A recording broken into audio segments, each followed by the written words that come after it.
Welcome to Beyond Hormones, the Business of Wellness, the podcast for hormone and functional medicine providers who want a thriving, predictably profitable practice and maybe a little less stress along the way. Hi, I'm your host, Jody Lane, and I've worked with lots of clinics in marketing, sales, and business development, and I have seen what works and what doesn't. And here's what I believe. Hormone and wellness care should be available to everyone who wants it. And while providers know the medicine, many struggle with the business side of their cash practice. And that's where I come in. See, this podcast is here to share real strategies, real stories, things you can implement in your practice right away. So I am so glad you're here. Come on, let's go.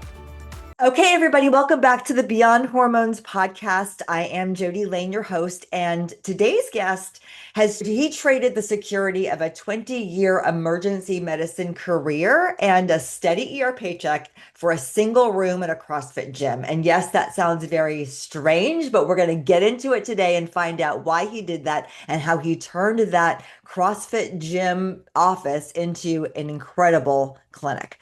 I'm with Dr. Jeffrey Galvin, who is the founder and medical director of Vitality Medical Wellness Institute in Charlotte, North Carolina. And after a long and established career as an ER physician, he walked away from the traditional model and built something from scratch, something a lot of you out there can probably relate to or are thinking about doing. He built a concierge longevity practice that serves high performers who demand more from their health as well as their physician. Today, we're not going to talk about the medicine, although we could do that for hours because Dr. Galvin's one of the best. But instead, we're going to talk about what it really takes to take a bet on yourself, build a business from nothing, and break every rule in the process. Dr. Galvin, welcome to the podcast. Thanks, Jody. Thanks for having me.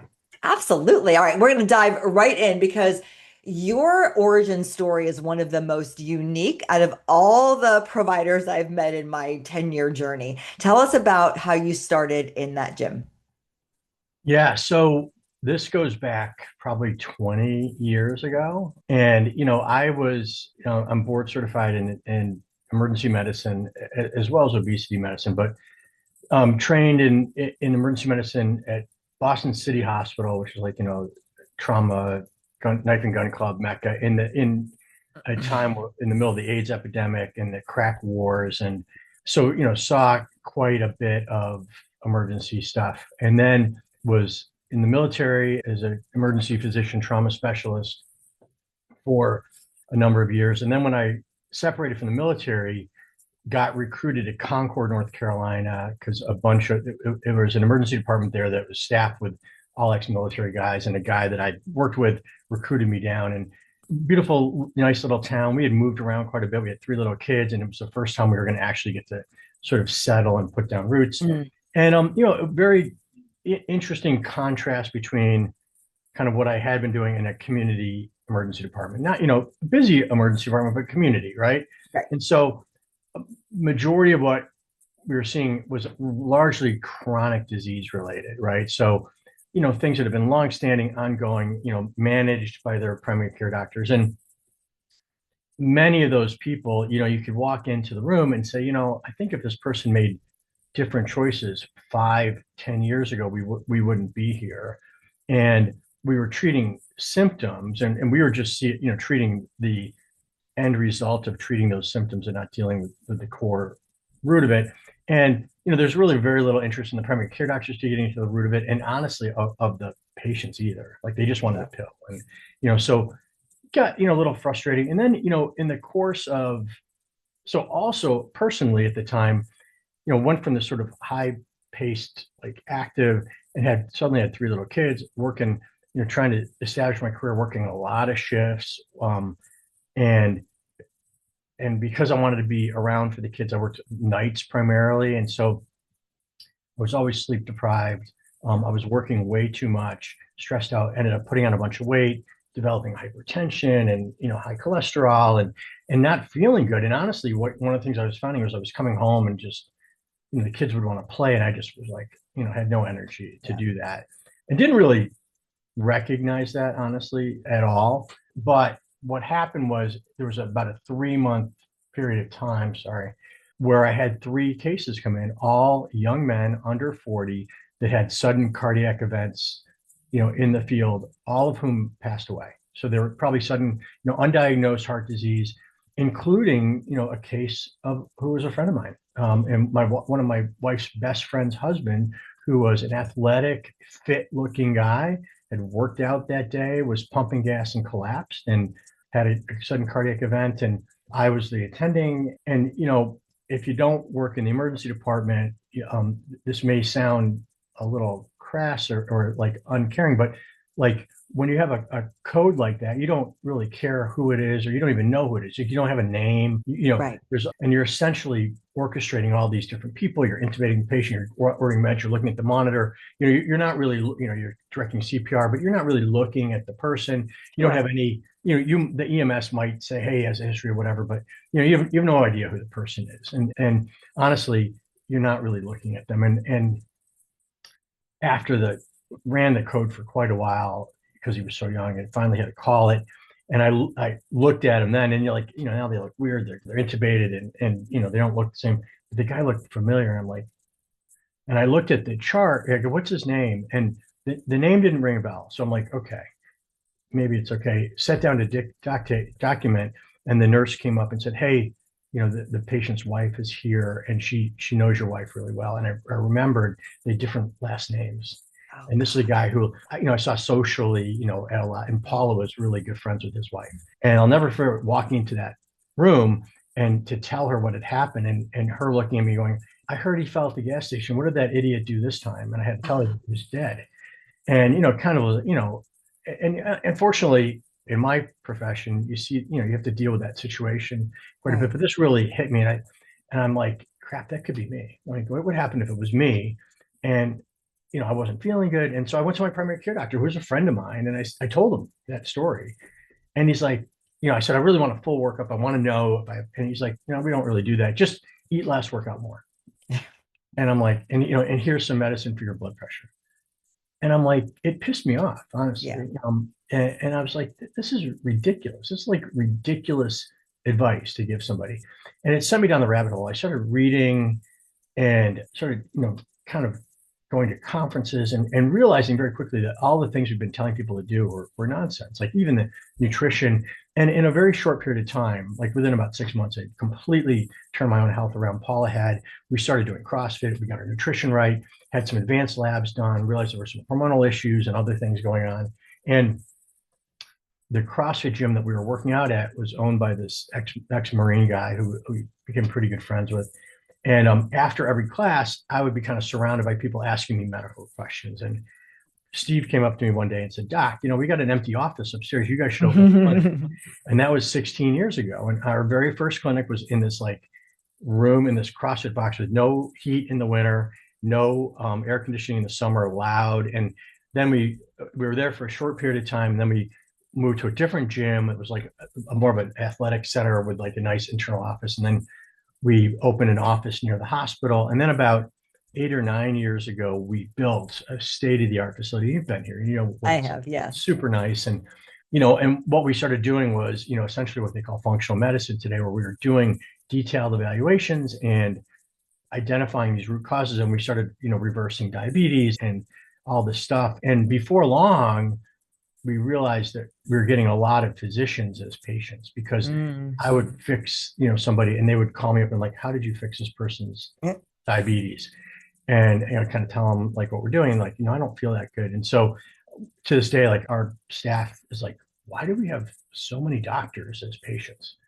And, and not only from all over the country. And so that evolved from sort of a functional medicine clinic to then we started really focusing on these sort of higher end evaluations. And we work with tons of executives. And our ideal is we want to give people certainty, clarity, and direction. So certainty about their health, which entails very detailed, as you know, evaluations, multi-day, like all types of modalities.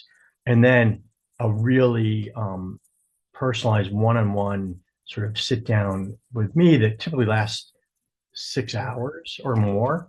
And that's clarity, like what all this stuff, these are the findings, this is what it means to you based on your symptoms, on your family history, and on the results, and then directions. What do we want to do about it? And, we're always, we definitively want to answer as a yes or no 5 questions, and we're able to do that. One is, do you have heart disease? 2, do you have any evidence of metabolic disease, even pre-diabetes, evidence of insulin resistance that shows up a decade before it really is going to rear its head. 3, do we have cancer? 4, do we have any of the risks, either genetic or lifestyle related, or do we have any evidence based on neurocognitive testing and quantitative EEGs and things like that of cognitive decline or Alzheimer's? And finally, like, how quickly are we aging and how are we performing compared to our peers and our competitors? And we get that from these extensive evaluations we do. We look at advanced labs, genetics, epigenetics, advanced cardiac testing, scans, carotid ultrasounds, VO2 max testing. We have a DEXA scanner. We look at everything.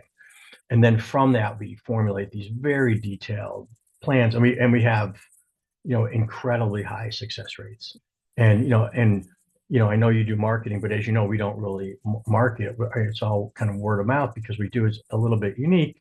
And that being said, we still, like we're doing a whole set of videos right now because we get these really incredible results. And like, a lot of times physicians call me up a little bit shocked and like, how did you do that? Or them for themselves, like, how did you figure that out? And they're like, listen, the secret is I cheat. And I have such a deep wait. Say that again, because I'm not sure everybody heard that. The secret is you cheat. Yeah. You and I cheat. cheat by, How do you I have all the cheat? information. So I'm not guessing. Right. I have a new PA who just started and he's like, what I do with him when I'm kind of training him, I said, well, and we get like these detailed questionnaires and all this stuff. But what I do is I said, well, before we look at the questionnaire and find out what the patient's coming for, let's just look at the lab work. And we'll go through the lab work. And I'm like, this is what this patient's coming for.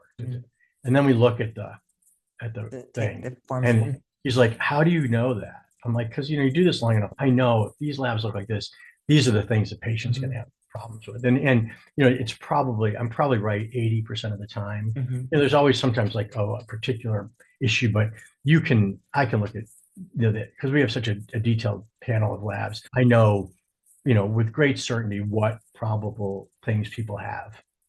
And, I speak all over the country. I work with a lot of executive groups and, what I describe is not that we don't do functional medicine or hormone therapy or whatever, although all of our things we always look at nutrition, fitness, sleep, stress, hormones, metabolic health. We use a lot of technology, wearables, and things like that to kind of track things. But what I think my superpower is that I practice relational medicine and I spend so much time with patients and it changes the relationship, and that relationship drives success. And, the average primary care doctor spends 5 minutes a year with a physician. I spend, an average of probably 8 to 12 yearly with me. And then with our coaches and other staff, probably double that. And so it becomes a very different relationship. And as you know, we do retreats out of the country. It's not unusual for our local patients to, I'm available to them 24/7, but we get them so healthy. I rarely get medical related calls and texts, but unusually, like we go out to dinner with our patients and we have like a social relationship with a lot of them. And so very often then people are like, hey, we got this thing, you want to come? And so it's a weird, it's a very strange relationship that we didn't set out to do this. It just sort of evolved and morphed over the years.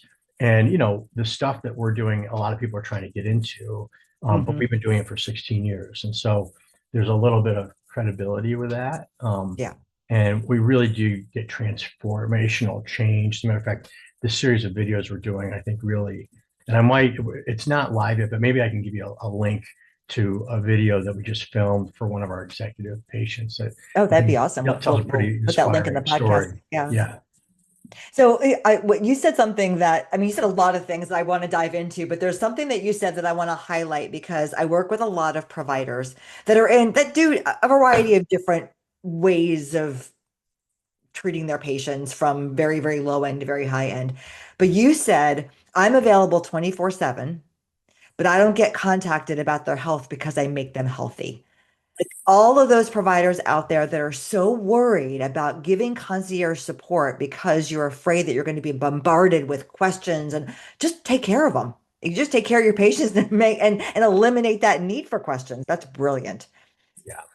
Now, we every once in a while I get, someone who's like texting you every 2 minutes. And so Yeah, what we do is we sort of gently like have the coaches say, hey, listen, like a really good example is like refills and stuff like that. And I tell my staff, throw me under the bus. It's okay because like I only have limited bandwidth. And like if someone texts me for a refill on a Friday night, I'm not going to remember. So I'll do it. And then like I have my staff literally call them and say, hey, listen, Dr. Galvin has all the, will do anything for his patients, but he really sometimes can't. And so stuff like this, if you would just text me instead, sure. it will A guarantee great you done, approach.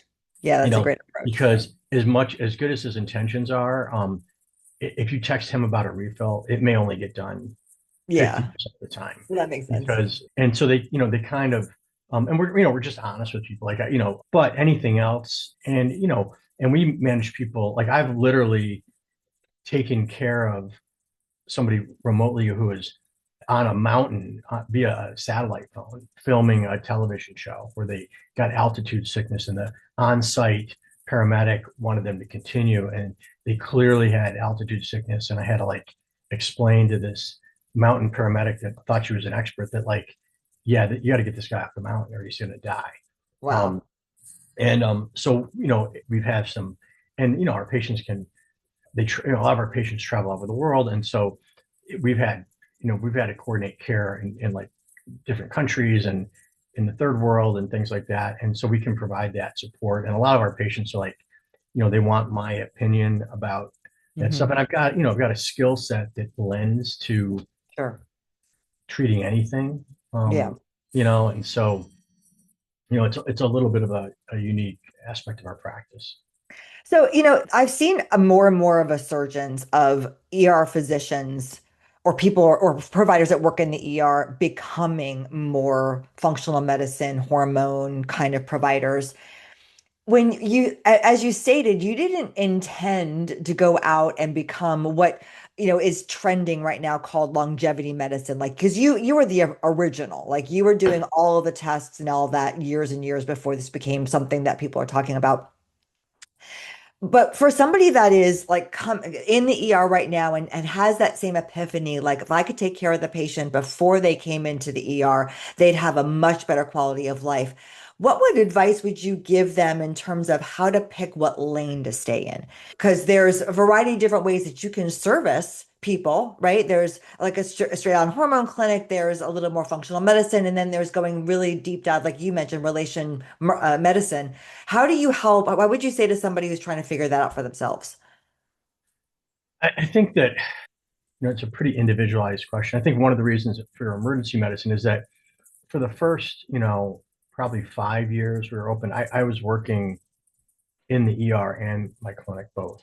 And so emergency medicine, you can, I worked primarily nights, so I could, there was a way to sort of do both, right? Hmm. It sucked because I was, working a huge amount of time doing it. I think you got to be realistic. I think that a lot of people think I can just like do this without any training, and like you really need to know what you're doing, right? And do I think you need to like be like functionally medicine certified? I don't. I think that those are a lot of those companies like A4M and things like that. I think it's kind of a racket. Like I'm board certified in obesity medicine. Let's face it, that's a BS. It's You your know, experience that gives you the knowledge, is what you're saying, right? right, but also Yeah. like it's not like it's not there's no national, there's a national board, but it's like it's like a certification. It looks nice on the Right. shingle, physician to physician. We're like, that emergency medicine like is a real, like it's a residency. It's it's exams, whereas obesity medicine is just like a test. Mm. It does indicate training, but like if I had to pick two people, somebody who's been doing it for 20 years versus somebody who just came out with like a shiny piece of paper, I could go to the 20-year person, right? Sure. So I think that like the training is really important. And those organizations do give good, good training, and it's important to get that training. I think the piece of paper is important? I don't. I do think that sometimes people think it's simple and it's easy, and they don't understand that it's not. And like we see a lot of um, people that like come to us that have been seen by other clinics, and I'm aghast at like the care they're getting, and like Yeah. you're like, oh, maybe we should maybe not be giving you estrogen blockade because we kind of don't want you to have a heart attack or develop dementia. Right. But Right. like that's just my personal opinion. If that's what you want, then yeah, we should definitely block your estrogen. More power Do you to think you. it's But because you can't necessarily just go get a job in this industry as easily as you could in traditional medicine, that there's this pull toward entrepreneurship and you think I have to open my own clinic, and so therefore you're not getting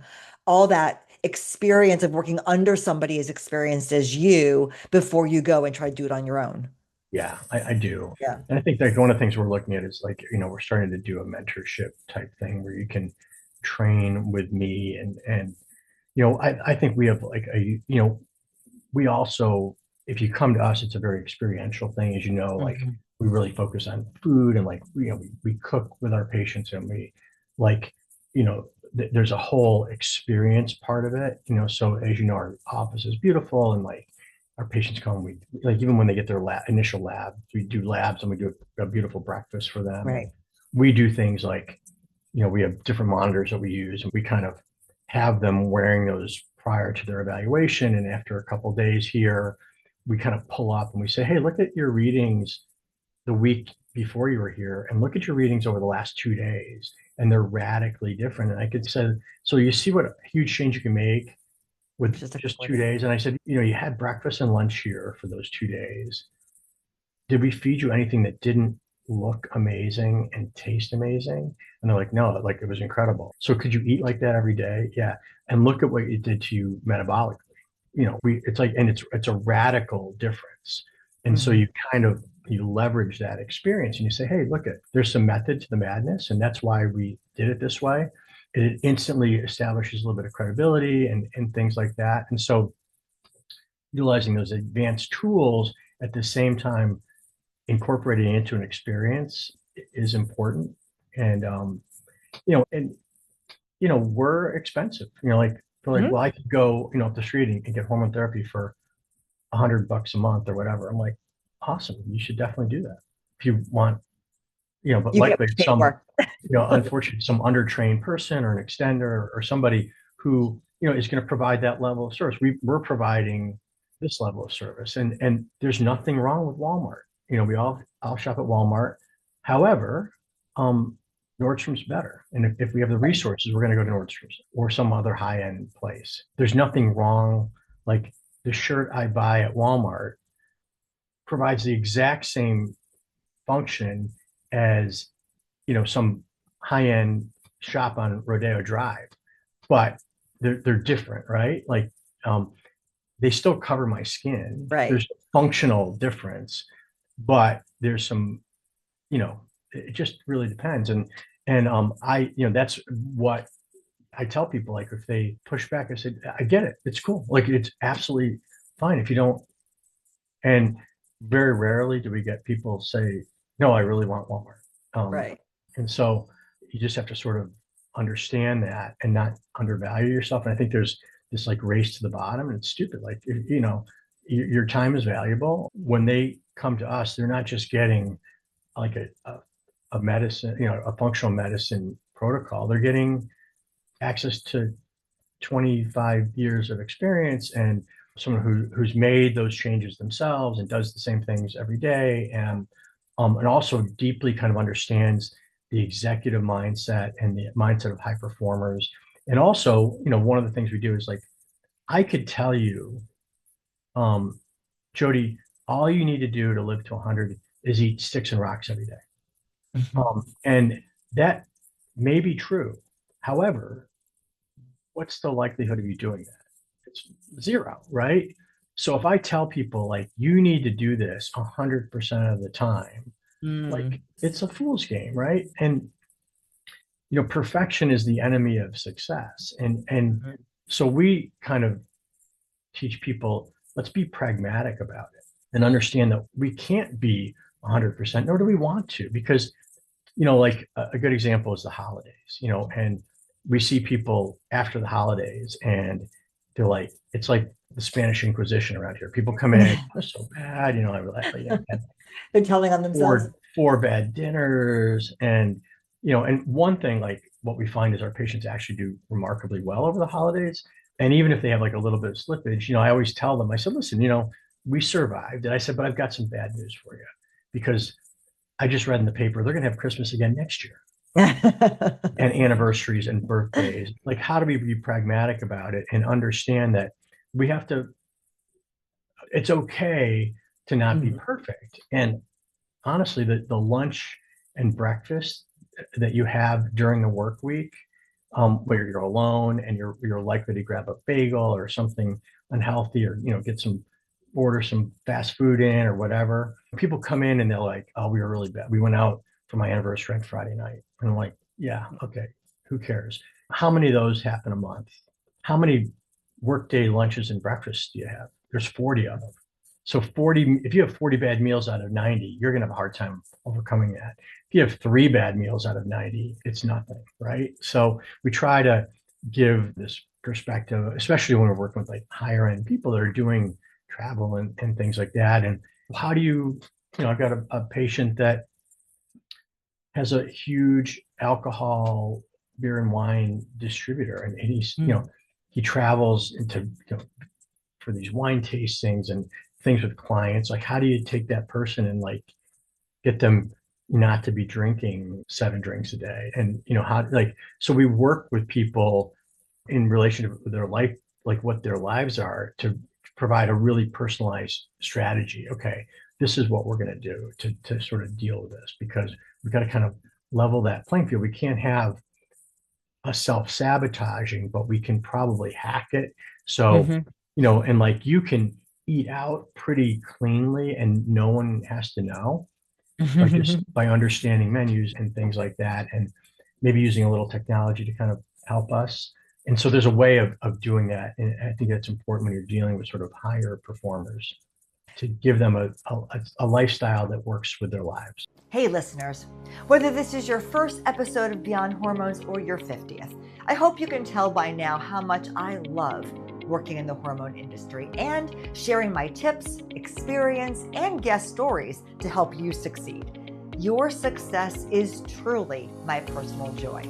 So if you don't mind, I want to take a quick moment to share a product of ours that I know will truly help many of you build the clinic you have been dreaming of. It's called Practice Automation System. Now here's something that most of the clinics I've spoken with that have scaled past 7 figures have quietly figured out. Most marketing doesn't fail trying to get leads. It fails after you've already reached them. According to studies, up to 87% of people don't pick up unknown calls anymore. Isn't that crazy? But deep down, I bet you realize it's true. I know I don't answer unknown phone calls, do you?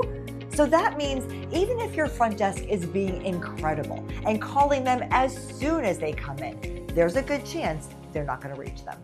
And if that's all you try, your marketing dollars just vanished. Not because your advertising didn't produce. It's because your message didn't get through. The Practice Automation System is what we built so that doesn't happen. To reach someone these days, you need to nurture them. They used to say it took 5 to 7 touches to reach someone. Now it can be as high as 20, 30, or even more. We help you text them within 5 minutes, nurture them automatically for weeks and months. The pipeline keeps moving even when your front desk is busy. I spent years running and growing a hormone clinic in Orlando where we grew to over 1,000 patients, 4 providers, and 23 staff members. So we know this works. You know why? Because we used it ourselves well before we turned this into a product. We're not guessing what hormone patients need because we experienced it. To find out if Practice Automation System is the solution you've been looking for, go to acceleratedmedicalpractices.com/automation. That's acceleratedmedicalpractices.com/automation. All right, let's get back to the show. Yeah. Well, and something I want to just kind of highlight is you've chosen very specifically what your lane is and who you're targeting and how you're treating those people. We talked about, you mentioned the Walmart versus the Nordstroms, and you're right. There's really nothing wrong with choosing to be the Walmart if you're especially if you're well trained and you're providing a great service and you're just limiting your service and you're limiting your time and all of that. But it's knowing and being conscious of who you are, what you're doing, and what you're charging, and then being okay with a patient saying no. No is a perfectly fine answer if they go through the whole process. And I'm imagining too, you don't let your patients show up without any idea of price or commitment because you're not asking them just to pay a premium price. You're asking them to pay a premium commitment to what you tell them to do, that they need to do it. Probably don't keep people who are not compliant, correct? And I think that, that's another thing over the years that I've learned to say no to people. Like, sometimes you just sit down with people and you just know from that initial consultation that they're just not going to be compliant. And sometimes I'll just say, listen, I have a very limited number of patients I can see, and I understand what you want, but I don't think you're in the right headspace for us. Mhm. And I don't want you to drop 30, Yeah. $40,000 and be unhappy. And, we may not be the best choice for you. And I have a great story of a guy who came and did this initial consultation, and really the entire consultation basically him telling me all the things he was not going to do. And and he had been, like, a lot of our stuff, it's almost all word of mouth, right? He's like, I know, these three guys that have done really, really well with you, and I know he's doing this. Well, I'm not going to do that, and this other guy's doing it. And I'm like, What are and you at the here end of for? it, he said, well, I go, well, listen, thanks for coming in. And he's like, well, what are the next steps? I said, well, you know what, I'm not going to take you on as a patient. He's like, well, what do you mean? I'm like, listen, you're not you're not there. I go, you spent the entire time telling me that you're not going to do anything I'm going to tell you to do. And so you're going to spend this money and you're going to be pissed off and you're Yeah. going to badmouth me around town. And I will try, I'll do everything to make you well. But if you're going to fight me with it, and I said, I don't, I don't want that. And, Mhm. and honestly, you don't want that. And so he went home and apparently called one of my patients, and the guy called me up and I said, yeah, I go, and they're like, it's probably the right decision because the guy's kind of an ass, you know? And I'm like, Okay. okay, well, 6 months later, the guy shows up at the office again. And I'm like, oh, hey, man, well, what's going on? He's like, I'm ready. He goes, I'm ready. And I'm like, well, what changed? He goes, well, I got to tell you what happened. I went home. I was so pissed. I called my friend up. I'm like, oh, yeah, I know. Because he called me. He goes, then I went off to my wife and I, told him out. And then, like about a month later, I was still complaining about you.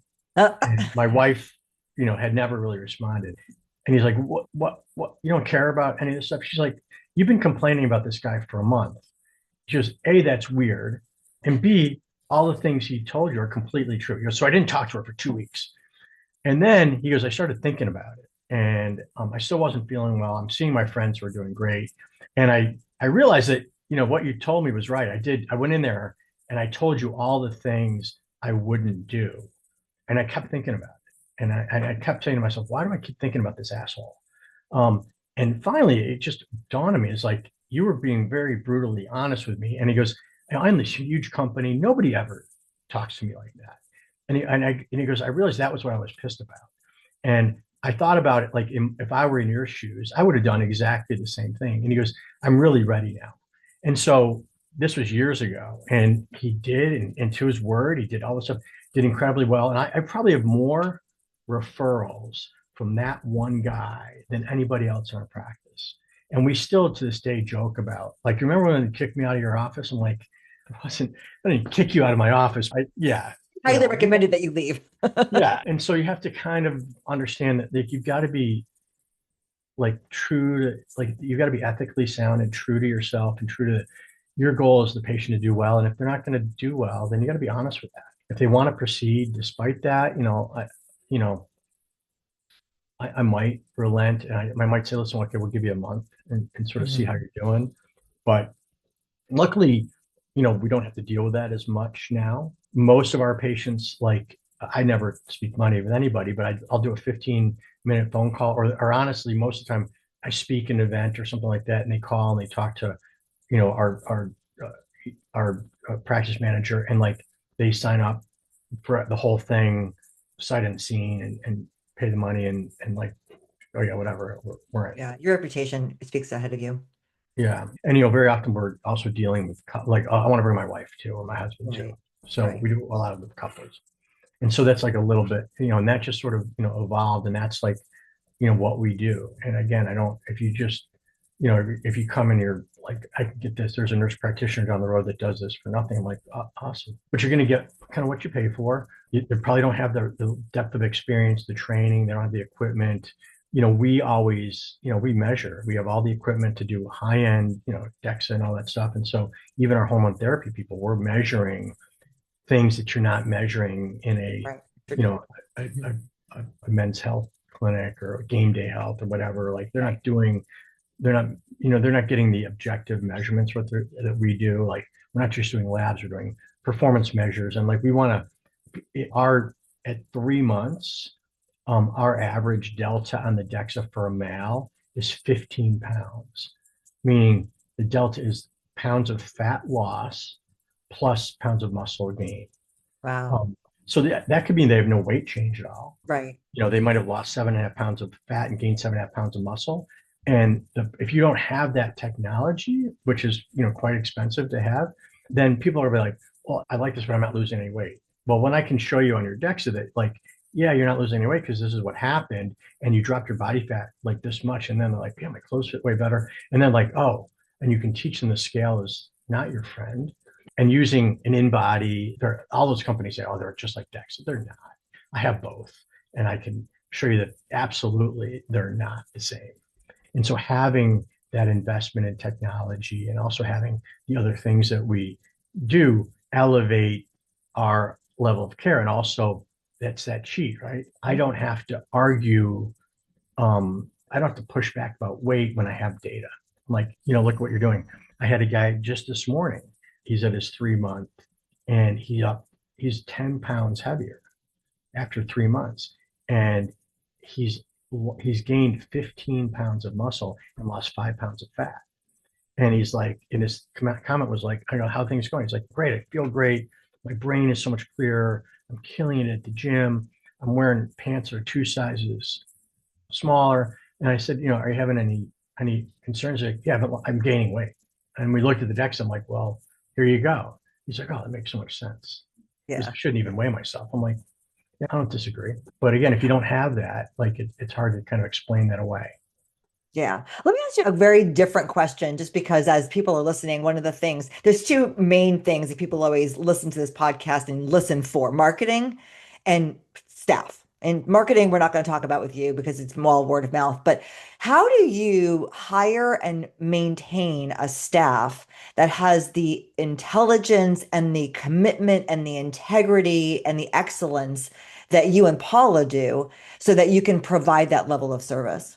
Yeah, we struggle with it. Honestly, it's hard to find good people, and like, it's so, especially with like CMA level, like it's Mm. so transient. Like they just, and like, in a primary care doctor, when they've got 20 CMAs, like I've got a lot of doctors that, like they lose a CMA, a couple every month, they're like churning, but like you don't notice it because, you just, but here we have one or two, and like they notice when, people change. And we honestly struggle with that Mm. sometimes. We try to find people who are passionate, who are Mhm. personable, um, and we try to provide good training and try to get people invested in lifestyle. We want people to be kind of living the lifestyle we're promoting. Yeah. Um, but I think everybody you talk to has staffing problems. Yeah. Like it's really hard to find really good people, and we have pretty high standards. And like, so we've got a pretty good crew right now. We're looking for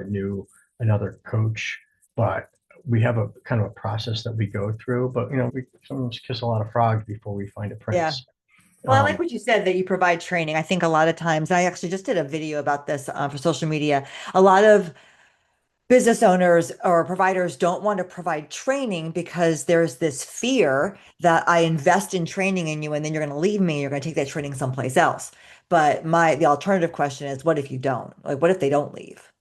Then now you have an untrained person. So Right. being willing to put the effort into somebody, I think, is the answer there. Yeah, and plus, where do how do I list for this position? Like, where are they going to come from? We're one of the few places in the whole world that do what Absolutely. we do, you know? Right, right. Um, and so that becomes problematic. But, when we hire extenders, it's like a mentorship program, where we have like a defined sort of onboarding training over the course of, 6 months or so. And it gives us a chance to find out, like, are they aligned? Um, and, the fact is sometimes people have all the best intentions you know, and there's nothing wrong with them as say a provider, but they just don't get it, or they just sometimes don't have Yeah, we need. And so we do kind of look at that and try to, you know, figure out if someone's going to work long term or not. yeah. Yeah, well, I mean, it's actually kind of refreshing for people that are listening that you have a highly successful 20-year business and you still struggle on a day-to-day basis with the same things that everybody struggles with. And, And, you're still working through it. yeah, and like, we have a lot of business owners in all fields, right? Um, and medicine, we have a huge population of like orthodontic people, Mhm. doctors, lawyers, business owners. I spend a lot of time with people, and very often we sit down for an hour and we talk about their medical stuff for 5 minutes, and we talk about other things for the rest of the time. And everybody has the same staffing Yeah, problems. Like, it's not just medical; it's everybody. It's a struggle for everybody, and um, you just have to realize that it's hard. yeah. Well, this has been an amazing conversation. I don't know if you know this, but I finish every episode with something that I completely stole from another podcast. It's Steve Bartlett's Diary of a CEO, where he asks his current guest a question from a past guest, and you don't know who that is. And so I have a final question for you from my Sure. last guest. And that question is, what do you think is the most scary or detrimental thing in the longevity and wellness space right now that could jeopardize its credibility?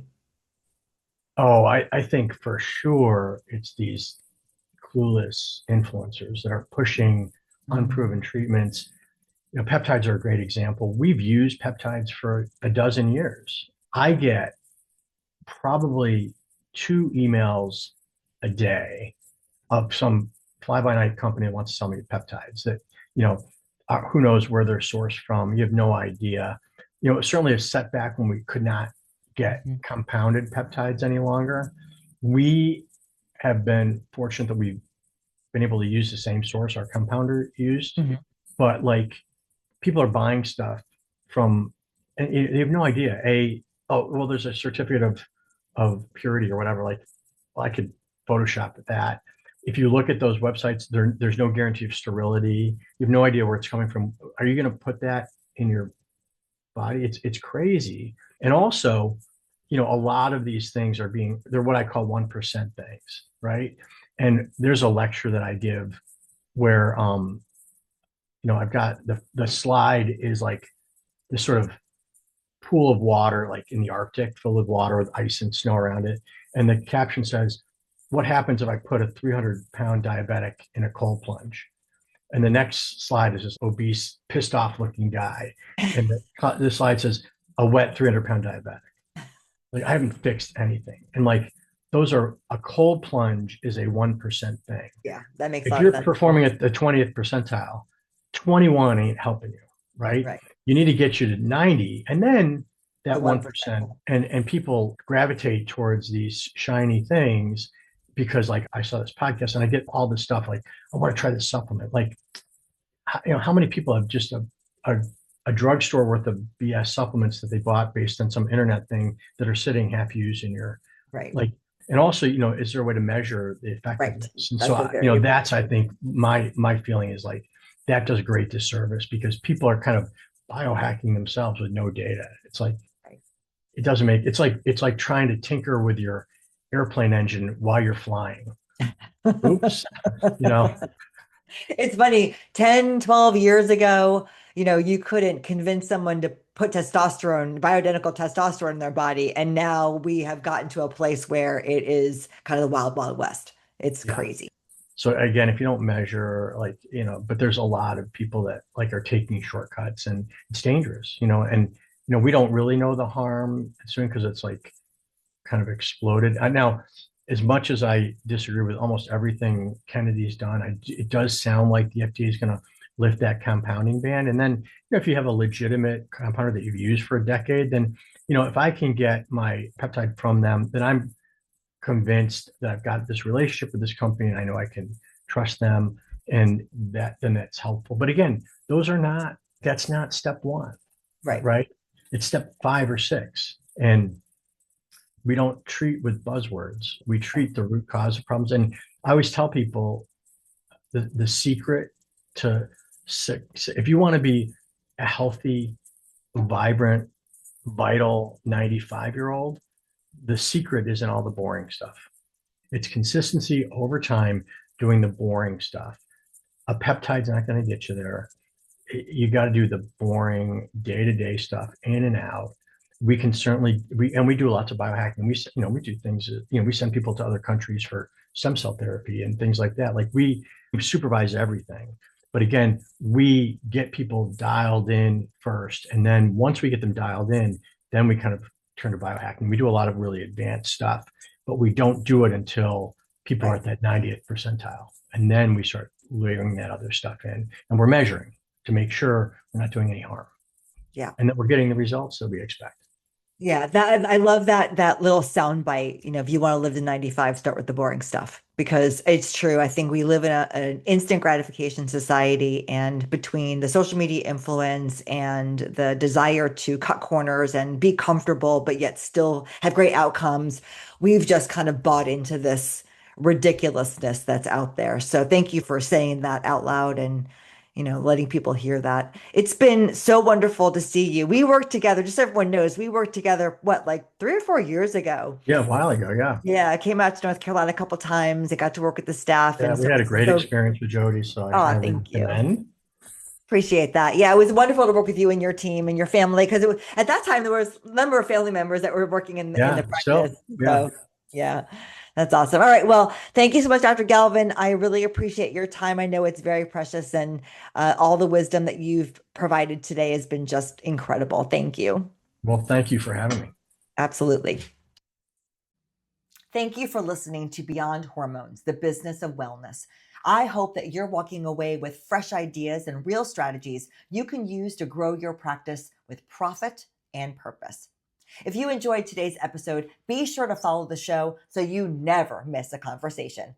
And if something you heard today resonated with you, do me a favor, share this episode with a friend or a colleague. It's one of the best ways you can support the show, and it might be exactly what they need to hear right now. If you want even more tools and support, go ahead and head over to acceleratedmedicalpractices.com. Until next time, keep doing the work that matters. Your patients need you, and I am cheering you along every step of the way.